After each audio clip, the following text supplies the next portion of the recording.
अस्सलाम वालेकुम। मैं मैमुना हुसैन। आज की जो शहबाज शरीफ का बयान है उसके बारे में थोड़ा सा डिस्कस करना चाहूँगी कि शहबाज शरीफ ने IMF के प्रोग्राम के लिए जो कर्ज लिया है उसके बारे में क्या कहा है कि ये कर्ज जो है लम्हा फखरिया नहीं, लम्हा फिक्रिया है। ये इतने सालों के बाद इन्होंने महसूस किया है।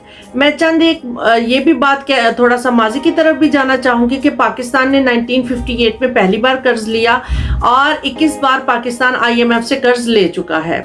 अब जो अहम मुआहिदे जिनके तहत कर्ज लिया जाता है उनमें चंद एक आपके सामने शराइत रखना चाहूँगी, जो कि बार बार ये बात कही जाती है कि हमें सख्त शराइत के ऊपर IMF से कर्ज लिया गया। एक एक्सटेंड्स फंड फैसिलिटी, जिसके तहत पहले ही मुस्लिम लीग नवाज जो है वो 3 बार IMF से कर्ज ले चुकी है।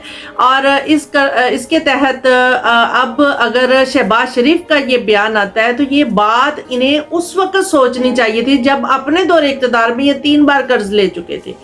दूसरा अहम वाहिदा जो मैं बताना चाहूँगी, उसके जो फैक्टर्स हैं बहुत संगीन हमारे मुल्क पे हो सकते हैं कि स्टैंड बाय अरेंजमेंट। इस स्टैंड बाय अरेंजमेंट से मुराद किसी भी मुल्क को बैरूनी फाइनेंसिंग की ज़रूरियात जो है वो पूरी की जाए, लेकिन शॉर्ट टर्म के लिए। इसमें 12 से 24 माह तक इसकी मुद्दत जो है वो होती है, इससे ज़्यादा, मगर 36 माह तक ये तजावुज़ नहीं कर सकती है। यानी कि ये शॉर्ट टर्म के लिए कर्ज दिया जाता है किसी भी मुल्क की फाइनेंसिंग सिचुएशन को देखते हुए, उनकी अमदाद के लिए ये इस प्रोग्राम के तहत IMF कर्ज देती है। अब ये अगर हमारे स्टैंड बाय अरेंजमेंट के तहत अगर पाकिस्तान ने IMF से कर्ज लिया है तो इसके फैक्टर्स डेफिनेट हमारी आम आवाम पे बहुत ज़्यादा संगीन साबित होंगे, क्योंकि अगर हम कर्ज की अदायगी दोबारा से जब IMF को करनी है तो उसका एक मजीद जो है इन्फ्लेशन रेट बढ़ेगा, जो कि आम आवाम के ऊपर बहुत ज़्यादा इसके ऊपर बोझ होगा। और आम आवाम जो कि पहले ही अपनी बेसिक नेसेसिटी ऑफ लाइफ जो है वो मुकम्मल पूरी तरह नहीं कर पा रही है, अपनी हेल्थ को मेंटेन नहीं कर पा रही है, अपने किचन को नहीं चला पा रही है, तो मज़ीद इस प्रोग्राम के तहत अगर पाकिस्तान IMF से कर्ज लेता है तो महंगाई मज़ीद आसमान की बुलंदियों को छू लेगी। अभी अभी लग रहा है कि जनाब हमारा रुपया तगड़ा हो रहा है और डॉलर में गिरावट आ रही है, तो ये इन फ्यूचर आप देखिएगा कि यकदम जो है रुपए में गिरावट आनी है और डॉलर रेट जो है वो इंक्रीज होना है।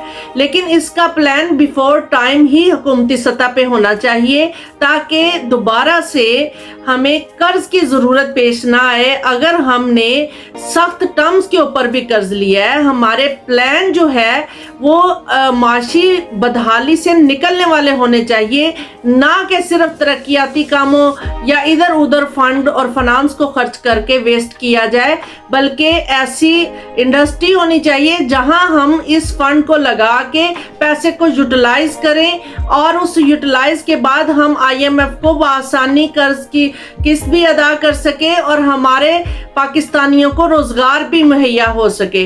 लेकिन प्लान यहाँ पे कुछ मुख्तलिफ होता है, जिसकी वजह से हम तमाम चीज़ों को मीट नहीं कर पाते हैं। और अगर इस टर्म के ऊपर कर्ज लिया गया है तो इसी बात के ऊपर रहते हुए मैं बात करूंगी कि इन्फ्लेशन रेट मजीद बढ़ने के चांसेस है और आम आवाम पे मजीद बोझ आने वाला है। और आम आवाम जो है वो अपनी बेसिक नेसेसिटी ऑफ लाइफ, अपनी बेसिक ज़रूरियात ज़िंदगी, अपने किचन का अपना खाना भी मुकम्मल 2 वक्त का जो है सही तरीके से नहीं खा पाएगी।